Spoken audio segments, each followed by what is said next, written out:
Hi there, Ariel and David, Jaime Tal, Danielle, and Maya.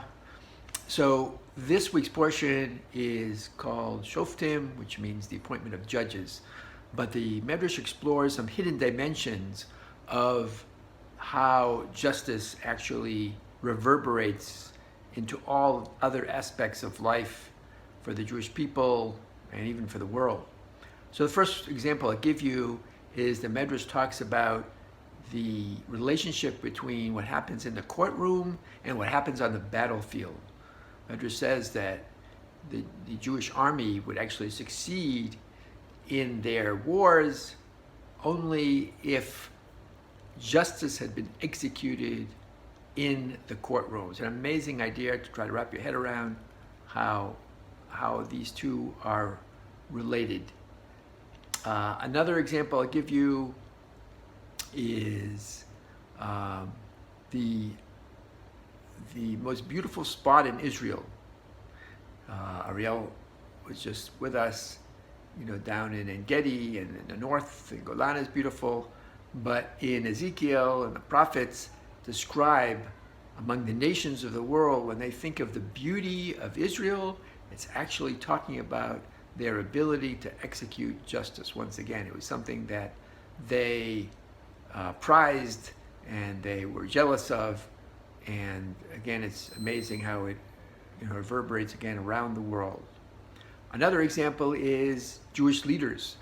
American or Western value for leaders, people who are popular can get votes. Maybe they're good with the economy or other aspects of of running a country. But one of the most important aspects for a Jewish leader is that he was also a judge and had to judge justly, and that is very important. It talks about King David and the prophet Samuel, that they were praised because they literally went around and they were sitting in a courtroom judging people, and because of their justice, that is how they were praised. Of course, you all know the famous story of King Solomon, when the jury was out on whether the people would accept him. After all, his only claim to fame was he was the son of King David. But once he judged, that baby, people were disputing whose baby it was, and he said, we can cut the baby in half. And of course, the real mother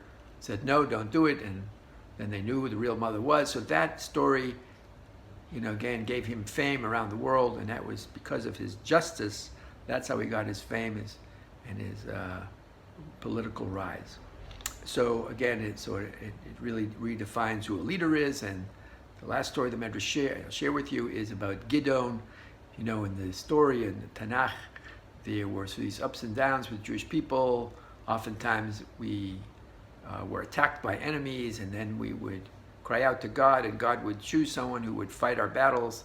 And this time, the Jewish people, again, were in desperate shape. The enemies had overcome them, and God was waiting, according to the Midrash, for someone to come who did not harshly judge the Jewish people. In other words, someone who didn't give up on them and say, well, they deserve what they got. That person was Gideon. The angel appeared to him and told him that he would be the one to conquer and save the Jewish people because he believed in the Jewish people. He didn't judge them as losers. He believed in them, and that was that was the criteria that God was looking for. So it's an amazing thing. We actually have a prayer in the it's called the Shemona Esrei, the 18 blessings. Shiva Shoftim Rishonah. We actually ask God. It's talking about what we want messianic times, but one of the hallmarks of messianic times that we had before was the great Sanhedrin, the great high court in Jerusalem, where justice was executed fairly, and that is something that is so valuable, as you can see, to the fabric of a society, and that's what we're asking for again. Again, I hope you all could push back and give me feedback. That would be great. Have a great Shabbos. Love you all. Bye-bye.